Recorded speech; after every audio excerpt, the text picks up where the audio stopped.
L'Institut d'Investigació Tèxtil i Cooperació Industrial lidera un projecte de cooperació local per fomentar la confecció de mascaretes higièniques reutilitzables, estendre'n i assegurar-ne el bon ús per part de la ciutadania i explorar la millor manera de reciclar-les.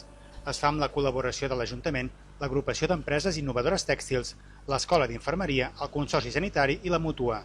D'aquesta manera, l'Intexter de la UPC vol posar fi a l'ús de mascaretes d'un sol ús, difícils de reciclar i que suposen un cost elevat per a les famílies.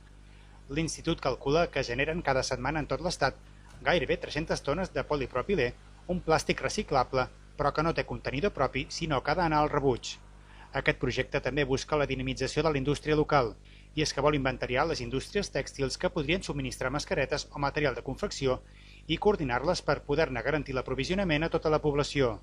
A les que ja ho fan s'hi podrien afegir d'altres que, amb la situació de crisi, podrien reconvertir la seva activitat industrial i reorientar-la a la fabricació de mascaretes reutilitzables. Cercar a Terrassa i els seus entorns, en l'àmbit de la Cambra de Comerç de Terrassa, les indústries tèxtils que puguin proveir i subministrar de material per la fabricació de mascaretes tèxtils reutilitzables o la pròpia fabricació o confecció. Poden ser filadors, teixidors, acabadors, confeccionistes, amb l'objectiu de proveir a la Terrassa i als seus entorns de mascaretes tèxtils reutilitzables. Enric Carrera confia que el projecte estarà enllestit a finals d'any.